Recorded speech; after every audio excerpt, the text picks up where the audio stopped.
Terima kasih pada kawan-kawan media cetak, online, dan media elektronik. Pada hari ini baru saja selesai sidang Mahkamah Konstitusi terkait uji materil ya dari Partai Buruh, KSPSI Andi Gani, KSPI, kemudian juga ada KPBI, ada FSPMI, dan satu orang buruh yaitu saudara Solihin ya. Nah, dalam uji materi kami mengajukan 7 perihal yang digugat. Yang pertama diuji materikan. Yang pertama adalah upah murah. Yang kedua adalah outsourcing yang harus ditolak. Yang ketiga adalah karyawan kontrak yang tidak jelas periodenya. Yang keempat adalah PHK yang dipermudah. Yang kelima adalah tentang pesangon yang kecil. Yang keenam adalah tentang tenaga kerja asing, ya, unskilled workers yang tidak berketerampilan. Yang ketujuh adalah perihal terkait dengan cuti, ya, khususnya cuti panjang yang dihilangkan setelah masa kerja 6 tahun kita dapat cuti panjang 2 bulan itu hilang. Kok tiba-tiba dihilangkan ya? 7 materi itulah yang kita gugat di Mahkamah Konstitusi. Nah, dalam sidang Mahkamah Konstitusi menghadirkan satu saksi ahli yaitu Zainal Arifin, Dr. Zainal Arifin, dan 3 saksi fakta yaitu Said Iqbal, Jazuli, dan Solihin. Dari keterangan 3 saksi fakta dan saksi ahli memang tercerminkan bahwa gugatan 7 poin atau 7 item yang diajukan ke Mahkamah Konstitusi, nampaknya hakim mahkamah akan memutuskan sesuai harapan kita. Sekali lagi nampaknya ya, nampaknya. Misal contoh tentang PHK. PHK itu sangat dipermudah sekarang karena perusahaan hanya cukup membayar pesangon 0,5 kali aturan. Sebelumnya itu minimal 1 kali aturan, dan ada yang 2 kali aturan, ada yang 4 kali aturan. Nah, sekarang cenderung 0,5 kali aturan. Itu kita jelaskan bahwa kecenderungan di lapangan sekarang PHK jadi lebih mudah karena membayar pesangonnya murah. Ada satu fakta yang kami sampaikan, karena ini adalah kesaksian fakta. Satu orang karyawan masa kerja 30 tahun dibayar pesangon 2,5 juta. Anda semua, kita semua bisa saja masa kerja 10 tahun, 20 tahun dibayar hanya tanda terima kasih. Ini ongkos pulang. Bisa terjadi. Dan itu sudah terjadi. Kita sampaikan fakta-fakta yang terjadi. Kemudian juga PHK sangat mudah. Tinggal kasih ke lawyer, pengacara, udah bersidang di PHI, Pengadilan Hubungan Industrial. Kalau sebelumnya kan harus didahului dengan bipartit. Kalau bipartit belum selesai, berunding lagi mediasi belum selesai, balik lagi bipartit, dan barulah dimajukan ke Pengadilan Hubungan Industrial. Kita terancam loh, PHK akan lebih mudah. Siapapun kamu, termasuk para jurnalis, akan di PHK.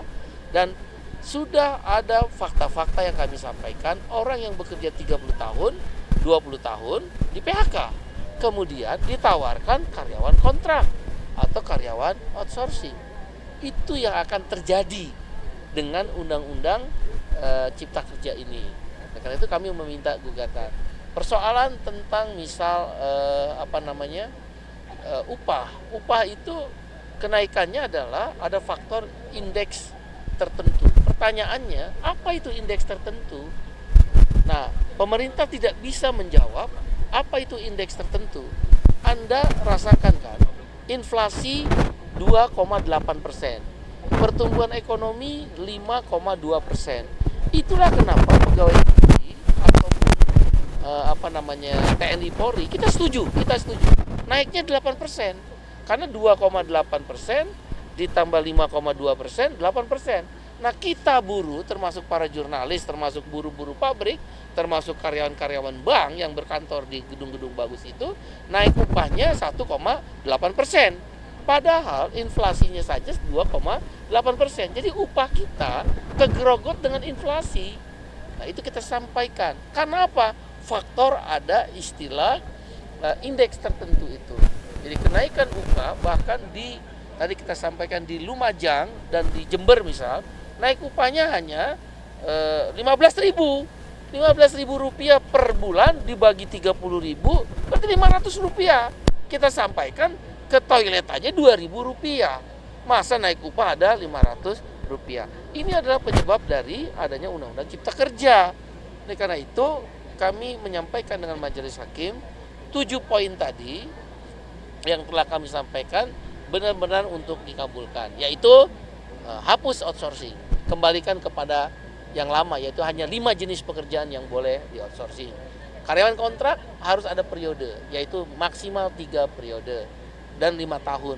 Yang ketiga adalah PHK harus melalui izin daripada P4D maupun PHI, baik PHI kabupaten kota maupun PHI di tingkat nasional maupun provinsi. Kemudian juga pesangon harus ada kata sekurang-kurangnya. Ya, tidak ada lagi 0,5 kali. Apa itu pesangon? Orang kerja 25 tahun kok pesangonnya 2,5 juta. Ya, kemudian juga kita minta PHK tidak dipermudah tapi dipersulit. Kemudian cuti harus dapat hak, orang yang cuti melahirkan, orang yang cuti haid harus dibayar upahnya. Nah, kalau dengan undang-undang ini kan banyak yang nggak dibayar upahnya. Haid 2 hari libur nggak dibayar upahnya. Ya, dipotong upahnya. Kemudian juga tentang tenaga kerja asing. Tenaga kerja asing, unskilled workers atau tenaga buruh kasar Cina terutama sekarang kan di mana-mana. Karena TKA itu tidak dulu minta izin ke Menteri Tenaga Kerja. Ada 7 poin tadilah yang kami sampaikan dan mereka akan melakukan kesimpulan. Terakhir kami hanya mengingatkan, bila keadilan, saya sampaikan terbuka kepada Majelis Hakim dan itu direkam. Bila keadilan tidak kami dapat di ruang-ruang sidang Mahkamah Konstitusi, maka keadilan akan kami cari di jalanan. Demo-demo akan terus. Pemogokan akan diorganisir. Kami nggak takut. Sekali lagi melalui kami nggak takut melakukan pemogokan. Karena nasib kita semua para buruh telah diancam oleh Undang-Undang Cipta Kerja tersebut. Oleh karena itu kita berharap melalui media ini, kawan-kawan media, Majelis Hakim menggunakan hati nuraninya bahwa 7 poin tadi harus dikabulkan. Setidak-tidaknya 4 poin, yaitu upah layak, kata-kata indeks tertentu dihapus, ya, cukup inflasi dan pertumbuhan ekonomi dan KHL yang 64 item. Yang kedua adalah PHK dipersulit. Kita nggak boleh PHK dipermudah. Enak aja kita capek kerja buat perusahaan mem-PHK kita seenak-enaknya. Kalian teman-teman turun ke jalan jadi media, tiba-tiba besok di PHK dengan Undang-Undang Cipta Kerja. Itu kita minta nggak boleh. Kemudian pesangon harus kembali kata sekurang-kurangnya. Ya, bukan menurut aturan. Beda. Kalau sekurang-kurangnya bisa 2 kali, bisa 3 kali aturan, bisa 4 kali aturan. Ya. Kemudian yang kita juga stress point adalah upah, PHK, pesangon, outsourcing. Ya, hapus itu outsourcing. Nggak ada outsourcing. Itu perbudakan. Kami sampaikan tadi, modern slavery. Seluruh dunia menolak outsourcing. Saya sebagai mantan ILO governing body, saya berkantor di Geneva. Itu outsourcing kita lawan di seluruh dunia. Dan kita sampaikan juga tadi dalam kesempatan itu internasional, keputusan ILO. Nah, ini kawan-kawan tolong dikutip.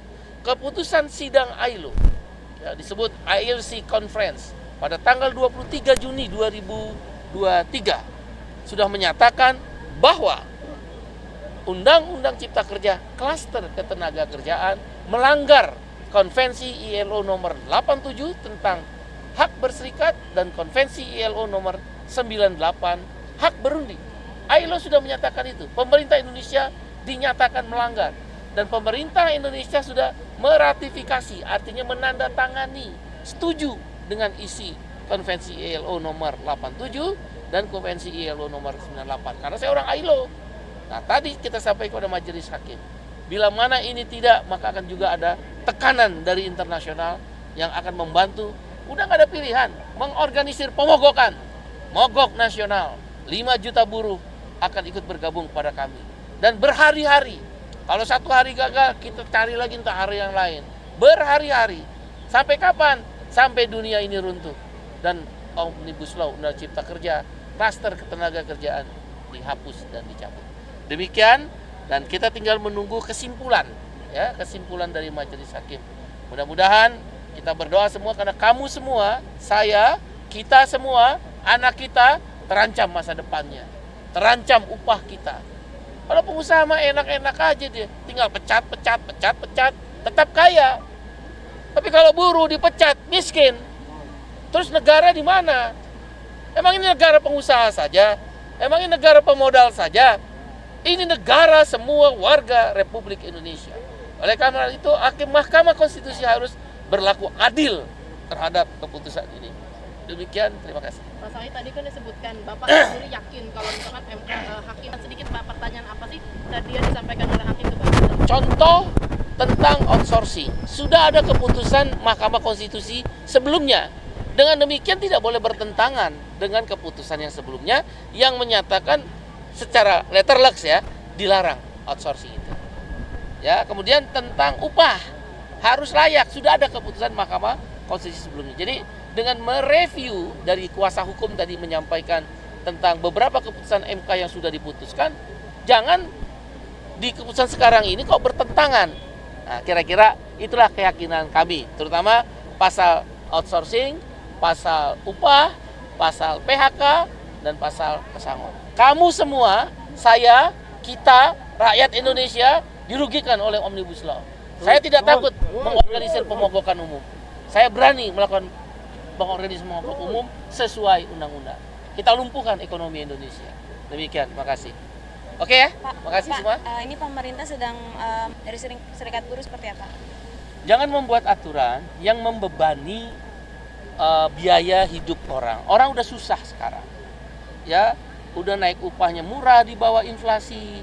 Kemudian kendaraan umum juga belum layak, sehingga mereka mencari kendaraan bermotor roda 2. Dengan demikian, kendaraan bermotor roda 2 adalah transportasi massal bagi para orang-orang kelas menengah bawah, termasuk kita di dalamnya para buruh. Oleh karena itu, pajak adalah hukuman bagi orang-orang kelas menengah bawah. Masa udah susah dihukum lagi dengan pajak? Kami menolak pajak kendaraan. Oke ya? Asuransi kendaraan yang seperti kecelakaan nanti ada tanggungan itu? Kalau asuransi kan bisa dikutip dari ketika balik nama BBN misal apa STNK. Kan selama ini berjalan begitu. Asuransi jasa raharja. Nah, itu kita masih bisa terima. Demikian. Oke ya, terima kasih semuanya ya.